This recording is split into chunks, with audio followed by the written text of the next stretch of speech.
You started this. I'll make sure you remember how it ends.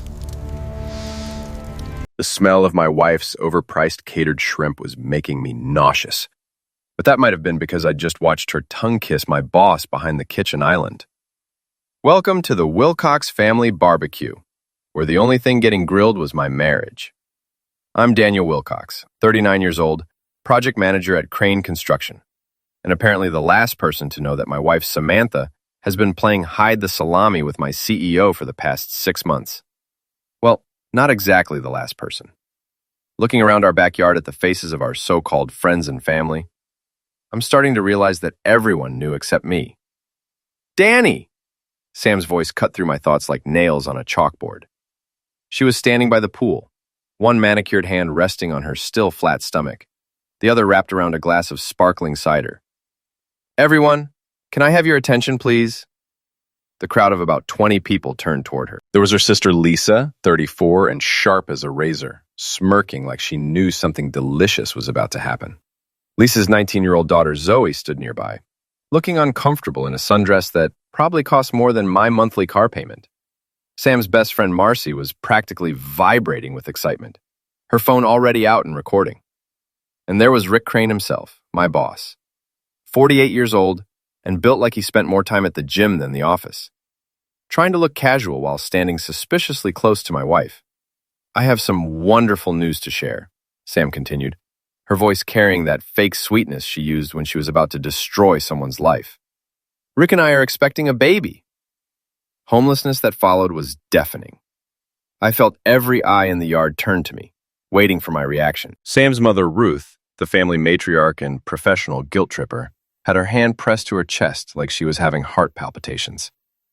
Mike Torres, my only real friend in this sea of sharks, looked like he wanted to punch someone.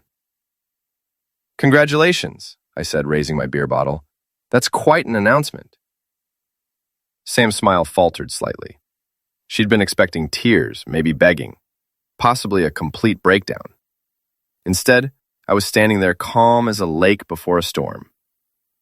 Aren't you going to say anything else? Lisa chimed in, her voice dripping with malicious glee. I mean, your wife just announced she's pregnant with another man's baby. Most husbands would have some kind of reaction. Oh, I have plenty of reactions, I said, taking a long sip of my beer. But first, I think we should have a proper toast. After all, this is a celebration, right? I went over to the outdoor bar we'd set up, very aware that everyone was watching my every move. Rick looked nervous, which was interesting. For a guy who just publicly claimed my wife and announced his impending fatherhood, he seemed awfully twitchy. You know, I said, grabbing a fresh beer and popping it open, I've always believed in honesty. Brutal, uncomfortable honesty. It's so refreshing, don't you think, Lisa? Lisa's smirk wavered. What's that supposed to mean? Well, since we're sharing family news and all, I raised my bottle higher. I figure this is the perfect time to share my own little announcement. See, while Sam was busy making babies with Rick, I've been making some discoveries of my own. The crowd was dead silent now. Sam had gone pale, and Rick looked like he was about to bolt for the gate. 3 weeks ago, I found out about the affair, I continued conversationally. Amazing what you can discover when you actually pay attention. Text messages, credit card receipts, hotel reservations, the whole 9 yards. But here's the really interesting part. I also discovered some other family secrets. Danny, what are you doing? Sam's voice was shaky now. I'm having an honest conversation with our family, I said. For instance, Lisa, did you know that your daughter Zoe has been keeping a secret from you? Zoe's face went white. Dan, don't. Merk. Oh, but I think your mother deserves to know, I said, my voice getting louder. Especially since she's been so concerned about family morality and proper behavior. You see, for the past 2 months, Zoe and I have been having our own little affair. And guess what, Lisa? You're going to be a grandmother too. Harm was immediate and spectacular. Lisa let out a shriek that probably shattered windows 3 blocks away. Ruth dropped her drink, the glass shattering on the patio. Marcy's phone captured every second as Lisa lunged toward me, screaming obscenities that would make a sailor blush. You sick bastard, Lisa screamed. She's 19 years old. And I'm 39, I replied calmly. Both consenting adults. Just like Sam and Rick here. Funny how age differences only matter when it's convenient, isn't it?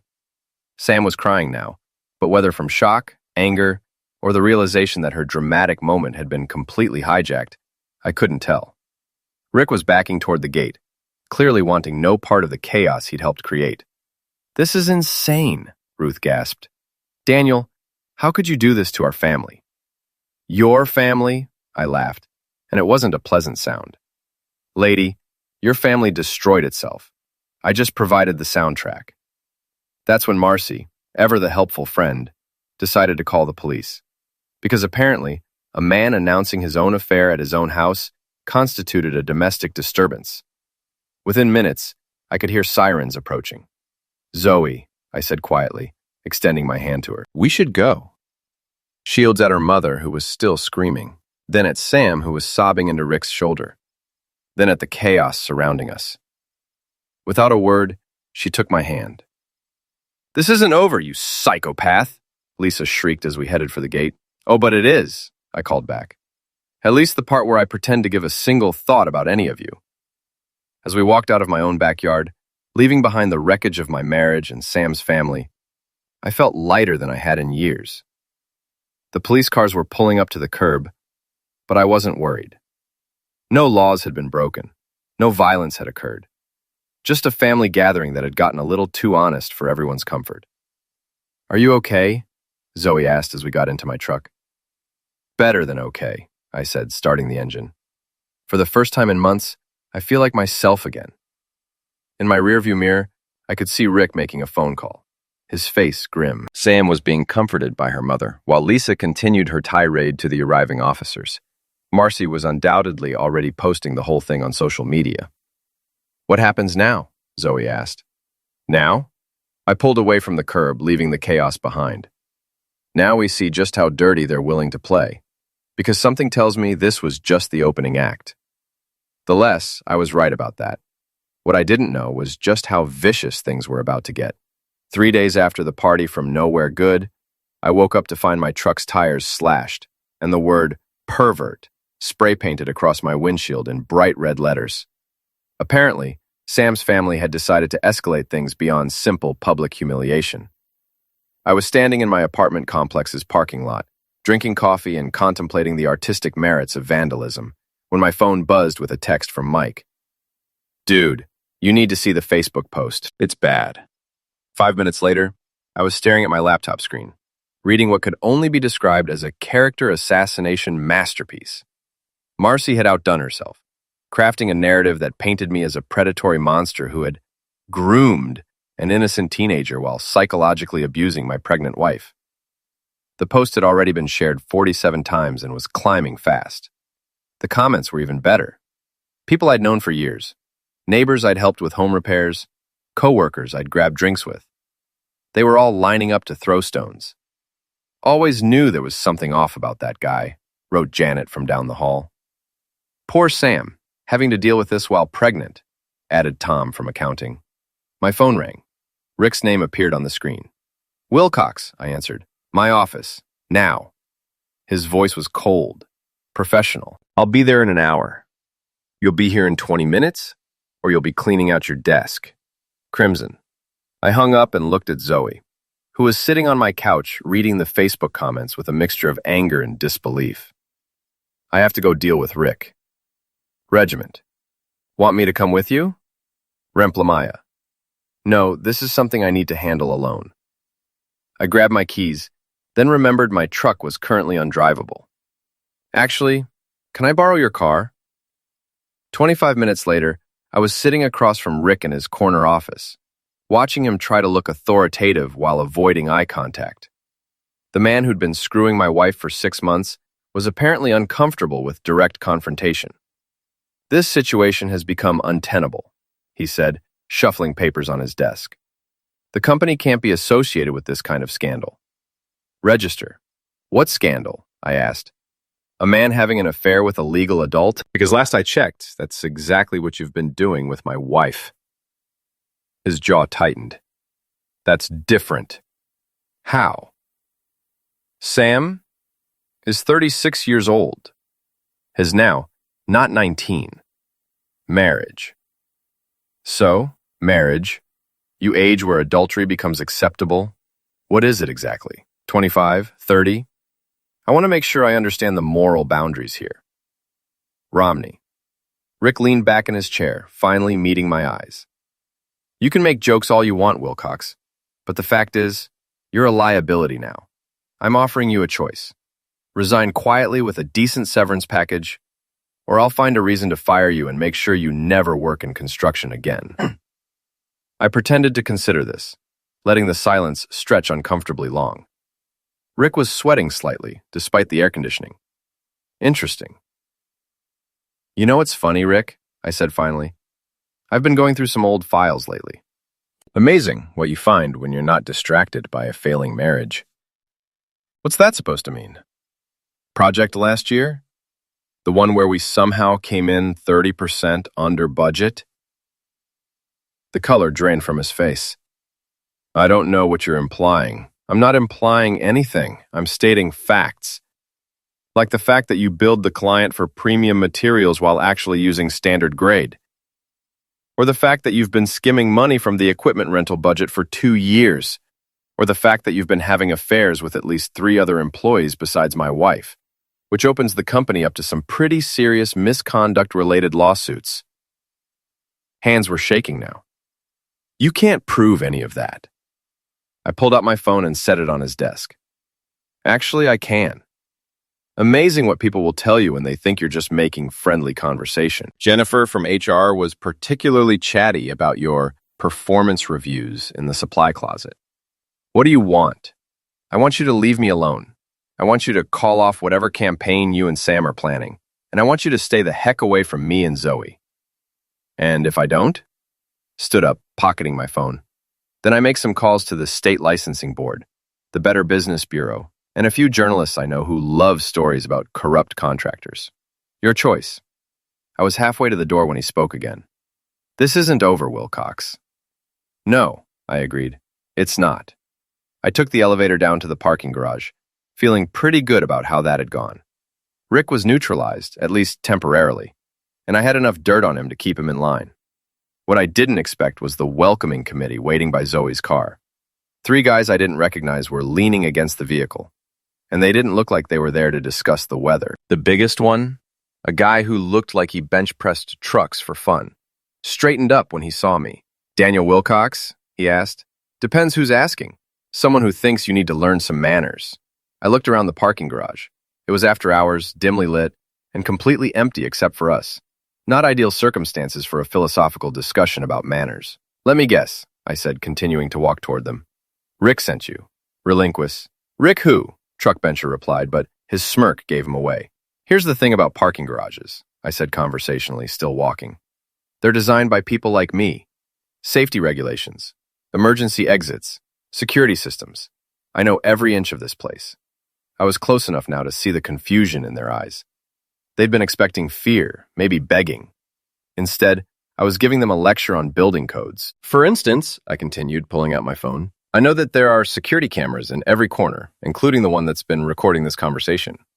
I also know that the emergency alarm system is connected to both the fire department and the police. Held up my phone, showing them the security app I'd installed months ago. And I know that the parking garage doors can be locked remotely in case of emergency. Bencher took a step back. What are you talking about? That there's the fact that you just threatened me on camera, in a confined space, with no way out. I pressed a button on my phone, and the parking garage's emergency alarm began blaring. The overhead lights switched to flashing red, and I could hear the mechanical sound of the entrance doors locking down. What the heck? One of the other guys started. Emergency lockdown, I explained over the noise. Standard procedure when the alarm is triggered. Police and fire department will be here in about 5 minutes.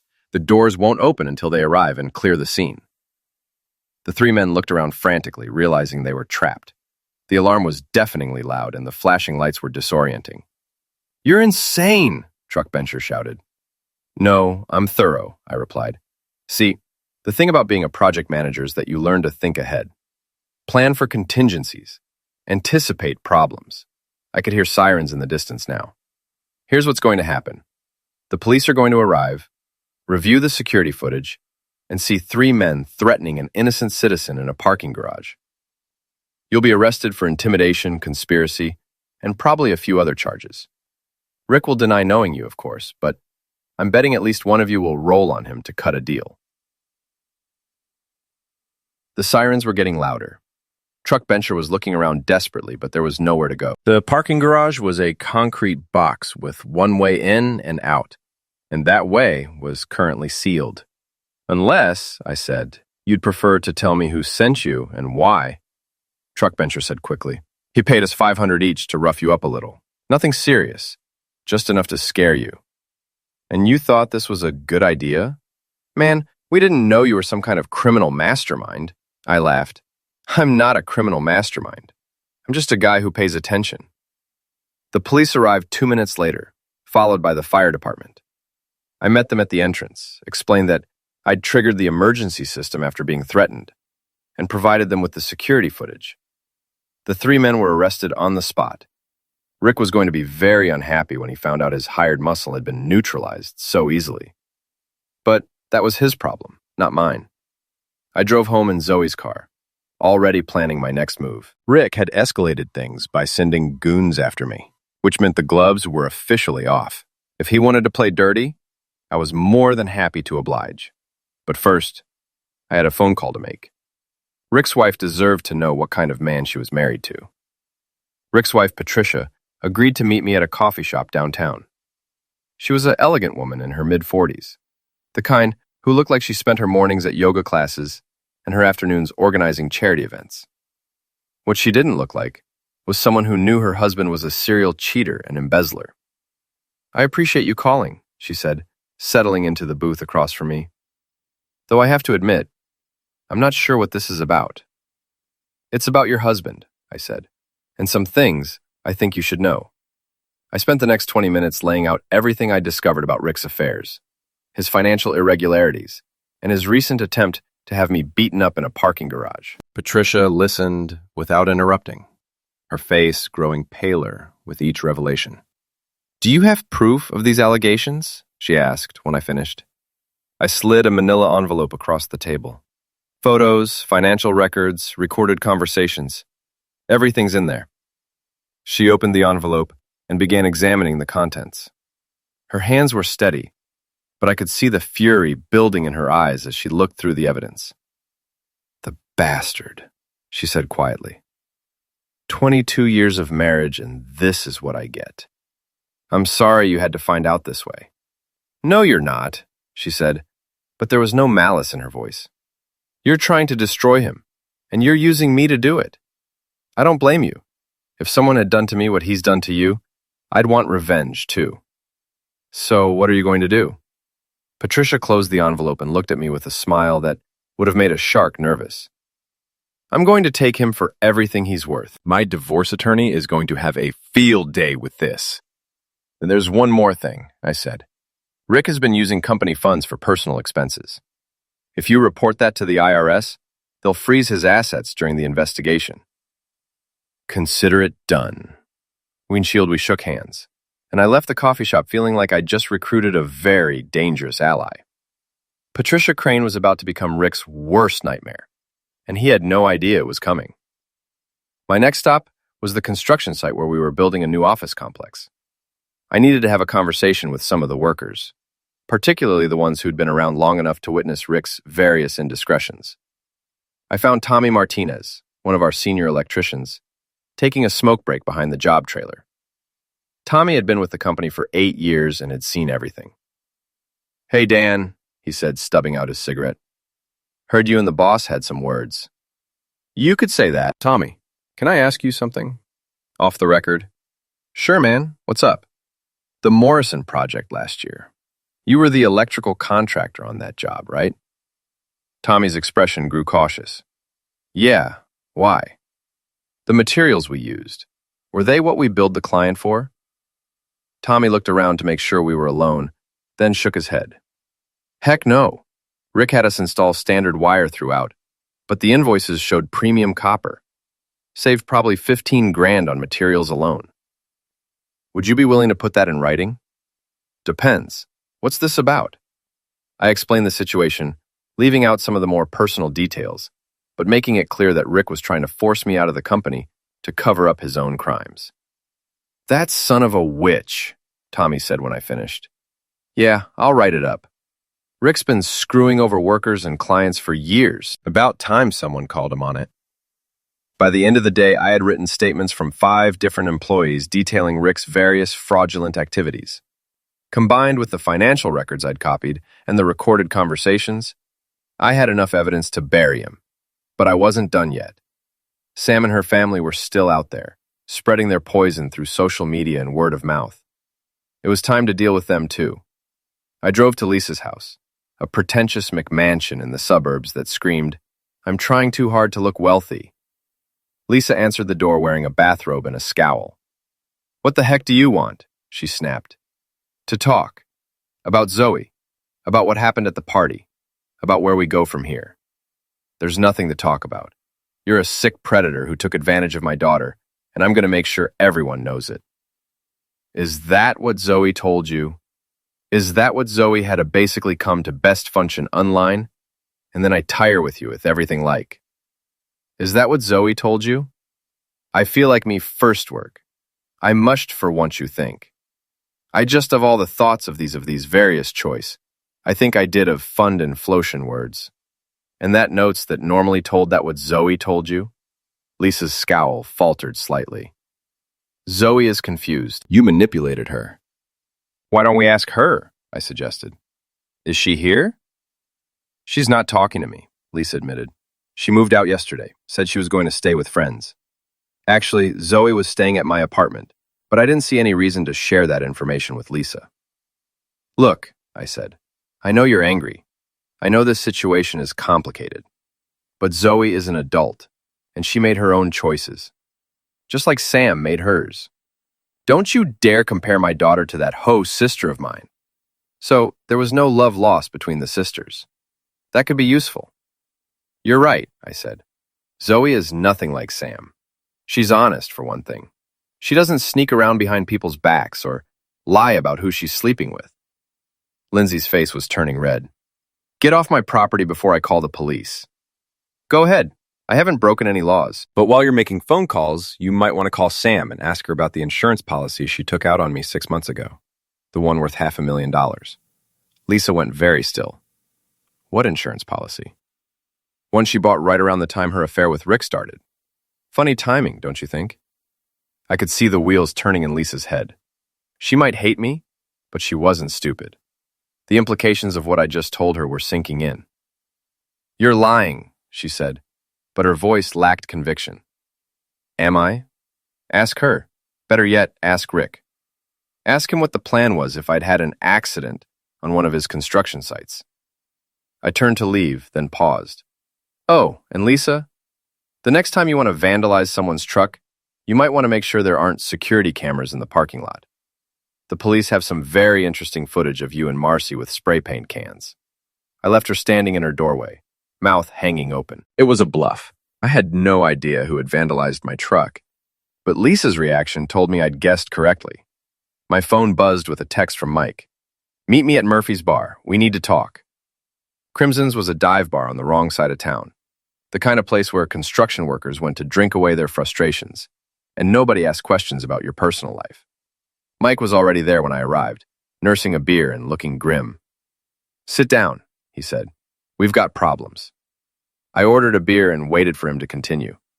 "Rick's been making calls," Mike said. "He's telling people you're unstable, that you threatened him with violence. He's also spreading rumors about you and the kid." "What kind of rumors?" "The kind that get people arrested. He's claiming you've been grooming her for months, that the affair started when she was still in high school." I felt cold rage building in my chest. "That's a lie." "I know that, and you know that.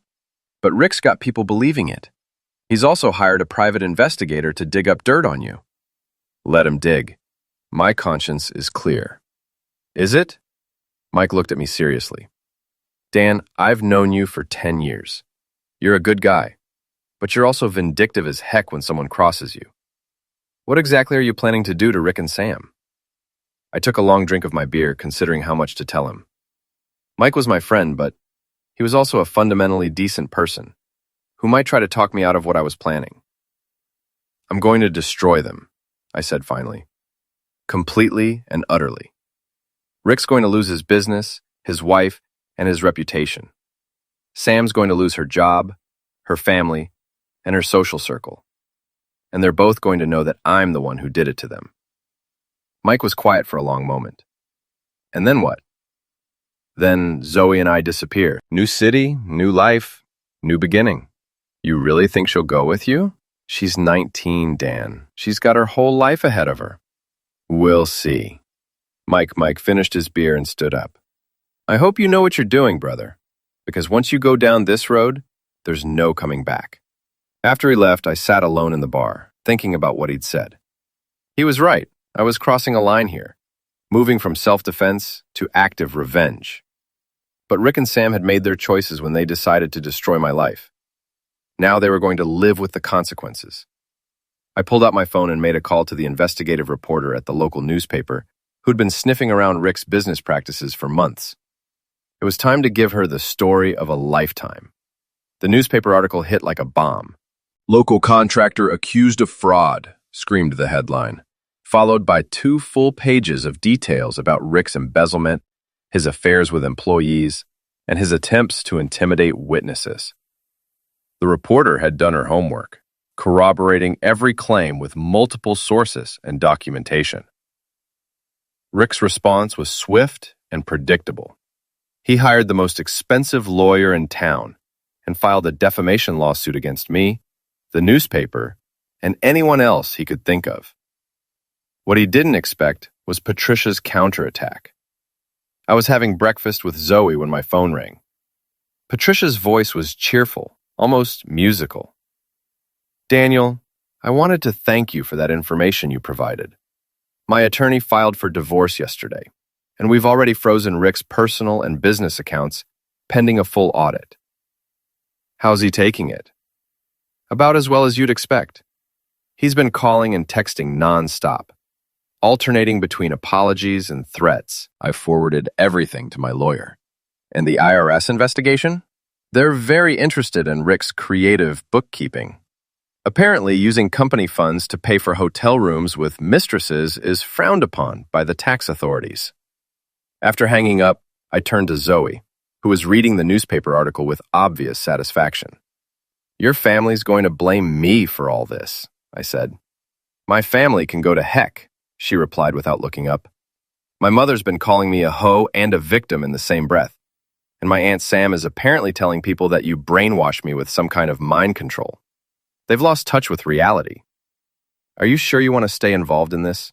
It's going to get uglier before it's over. Zoe set down the paper and looked at me seriously. Dan, I love you. Not because you're some father figure or authority figure, but because you're the first person who's ever treated me like an intelligent adult. You think I'm going to abandon you now because my psychotic family doesn't approve? Before I could answer, there was a loud pounding on my apartment door. Through the peephole, I could see 2 police officers and a man in a suit who looked like a lawyer. Daniel Wilcox? One of the officers asked when I opened the door. That's me. We have a warrant to search these premises in connection with allegations of harassment and stalking. I looked at that. It was signed by Judge Morrison, Rick's golf buddy and frequent business partner. The allegations were filed by Sam, claiming I'd been following her, taking pictures of her house, and making threatening phone calls. This is BS, I said, but I stepped aside to let them in. I haven't been anywhere near Sam. We'll let the evidence speak for itself, the lawyer said smugly. He was young, expensive-looking, and clearly enjoying himself. We spent 2 hours going through my apartment, confiscating my computer, my phone, and anything else that might contain evidence. They didn't find anything, because there was nothing to find. But the process was humiliating and invasive. After they left, I called my own attorney, a sharp-tongued woman named Rebecca Stone, who specialized in defending people against frivolous lawsuits. They're trying to paint you as a stalker and a predator, she explained after reviewing the charges. It's a classic strategy. File enough accusations to make you look dangerous, then use that to justify whatever they do to you. Can they make any of it stick? Not if you're telling me the truth about not stalking your ex-wife. But Dan, I have to ask, is there anything else I should know about? Any other skeletons in your closet that might come out? I thought about it carefully. Nothing illegal. I may have bent some ethical rules in gathering evidence against Rick, but I didn't break any laws. Good, because Rick's lawyer is going to dig into every aspect of your life looking for ammunition. Your relationship with Zoe is going to be scrutinized. Your work history, your finances, everything. Presumption. Let them look.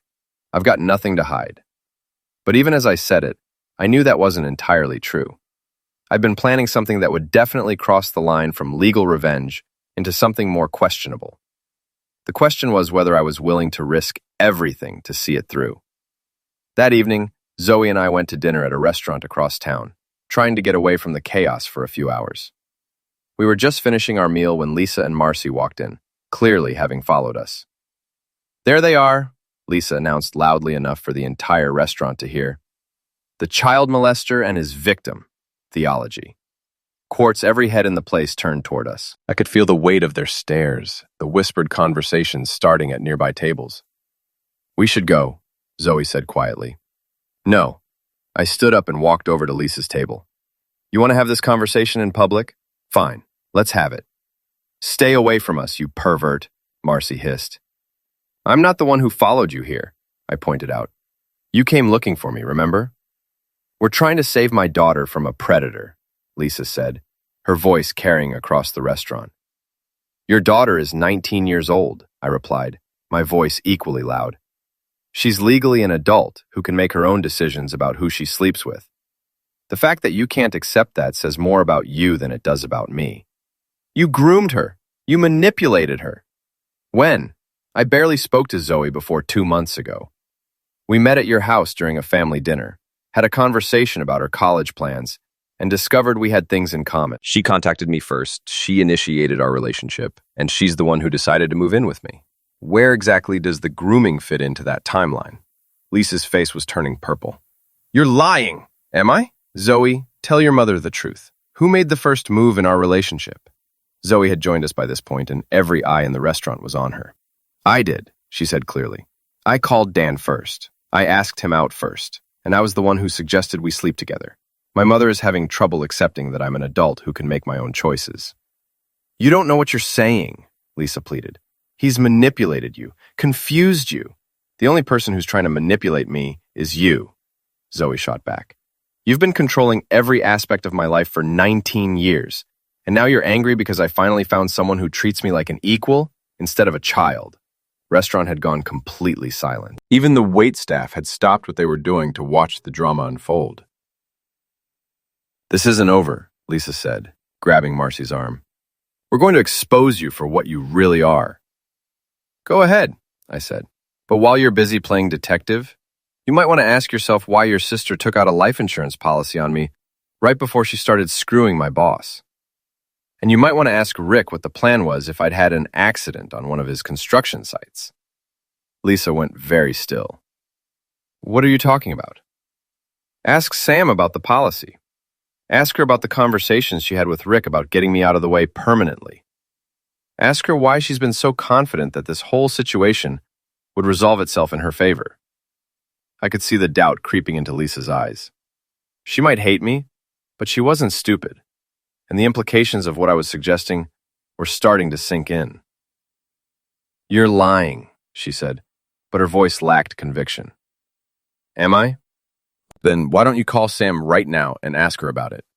Lisa fumbled for her phone, then seemed to think better of it.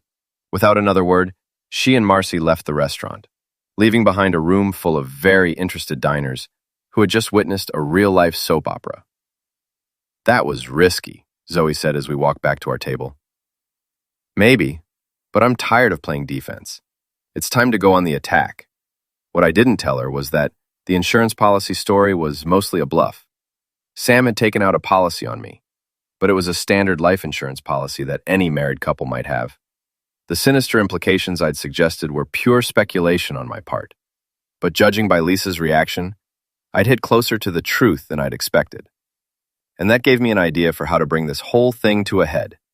It was time for the final confrontation. The annual Crane Construction Company picnic was held every year at Riverside Park, a sprawling green space with pavilions, playgrounds, and a small lake. It was Rick's favorite event, a chance for him to play the benevolent boss while showing off his wealth and status to employees and their families. This year's picnic was going to be different. I arrived early, before the official start time, and spent an hour making preparations. The beauty of being a project manager is that you learn to think systematically, to plan every detail in advance. What I was planning required precision timing and careful coordination. Zoe was nervous as we walked toward the main pavilion, where Rick was holding court, surrounded by employees and their families. He saw us coming and his face darkened, but he couldn't make a scene in front of everyone without looking petty. "Wilcox," he said through gritted teeth. "I'm surprised you had the nerve to show up."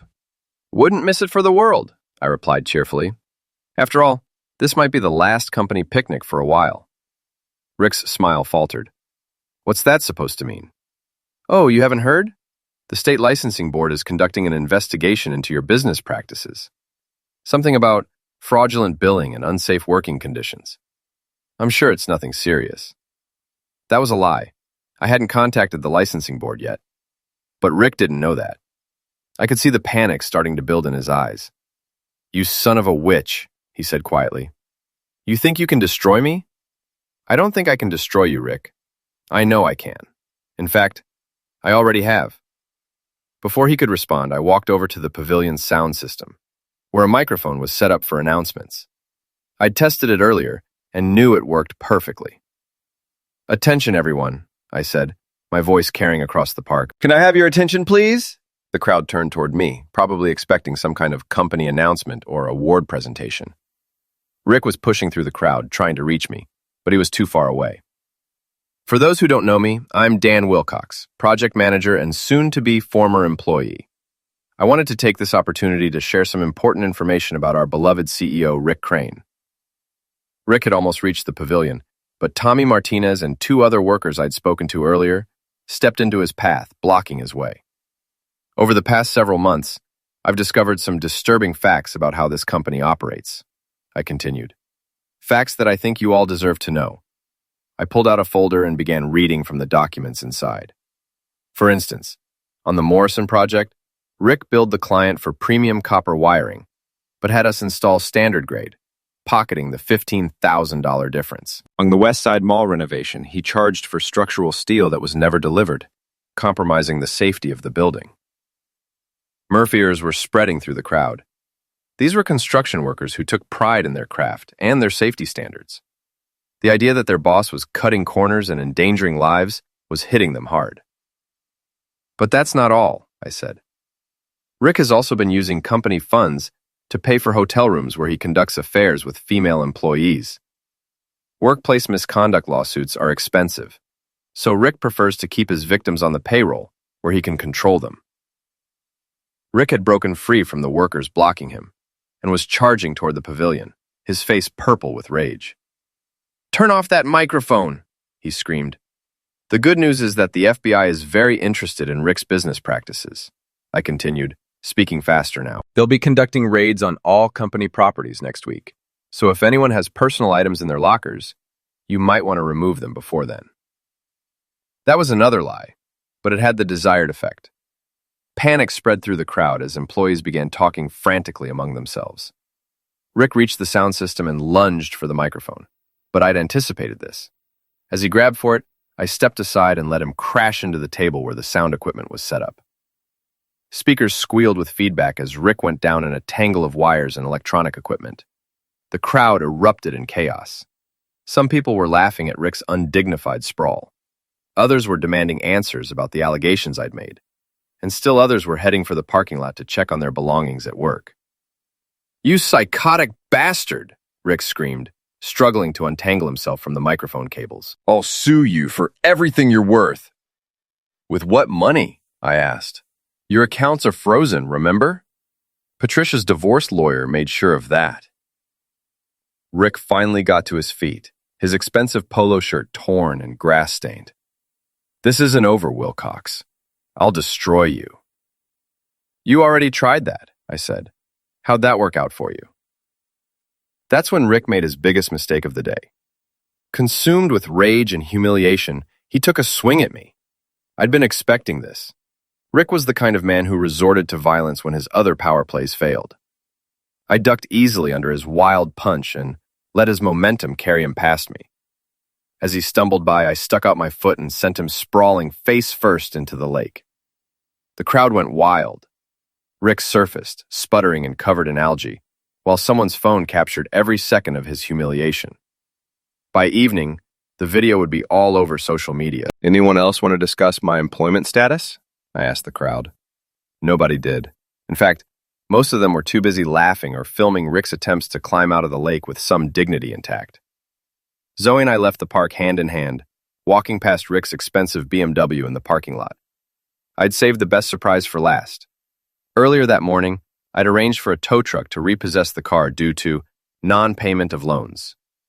The repo man was just hooking it up as we walked by. "My car!" Rick screamed, running toward us while dripping lake water. "That's my car!" "Not anymore," the tow truck driver said, showing him the repossession order. "Bank says you're 3 months behind on payments." Combating. That was Patricia's handiwork. As Rick's wife, she had access to all their financial accounts and had simply stopped making the car payments as part of her divorce strategy. Rick stood in the parking lot, soaking wet and watching his BMW disappear on the back of a tow truck, while his employees drove past him without offering a ride. It was the most beautiful thing I'd ever seen. "What now?" Zoe asked as we got into her car. "Now we go home and pack," I said. "I think our work here is done." But I was wrong about that. There was still one more act to this drama, and it was going to be the most satisfying of all. The call came at 3 in the morning. Sam's voice was slurred with alcohol and desperation. "Danny, please, I need to talk to you." I looked at the clock, then at Zoe sleeping beside me. "It's 3 a.m., Sam. Whatever you want can wait until morning." "Not, it can't. Please, just meet me. One last conversation. I'll tell you everything. The whole truth about Rick. About the baby. About everything." Something in her voice made me pause. This wasn't the manipulative, confident Sam I'd been dealing with for months. This was someone who sounded broken, defeated. Where? The old construction site on Elm Street. The one where we had our first date, remember? I remembered. It had been Rick's first big project when he started the company, and Sam and I had snuck onto the site after hours to watch the sunset from the top floor of the unfinished building. That felt like a lifetime ago. "I'll be there in 20 minutes. Zoe stirred as I got dressed. "Where are you going?" "To end this," I said. "Sam wants to meet. Says she'll tell me the truth about everything. It's probably a trap. Probably. But I need to hear what she has to say." The construction site was dark and abandoned, surrounded by chain-link fencing and no trespassing signs. I found the gap in the fence that workers used as a shortcut and made my way to the main building. Sam was sitting on a pile of concrete blocks, a bottle of wine in her hand and tears streaming down her face. "You came," she said, looking up at me with red-rimmed eyes. I said I would. "Now what's this about?" Sam took a long drink from the bottle before answering. "It's about how badly I screwed up. About how I destroyed everything good in my life for a man who doesn't give a single care about me." "Relinquip?"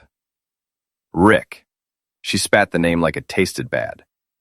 "Do you know what he told me today? After the whole disaster at the company picnic, after his wife filed for divorce, after his business started falling apart, he told me it was all my fault for not keeping you under control." I sat down on another concrete block, maintaining some distance between us. "And what did you tell him?" "I told him to go to heck, but it was too late by then. The damage was done."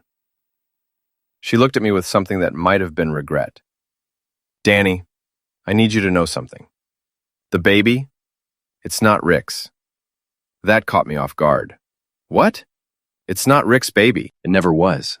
Sam's voice was barely a whisper. "It's yours." I felt like I'd been punched in the stomach. "That's impossible.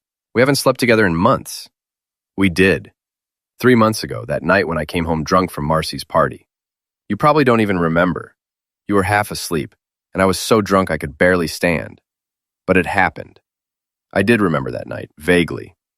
Sam had crawled into bed and initiated intimacy, and I'd been too tired and confused to think clearly about it.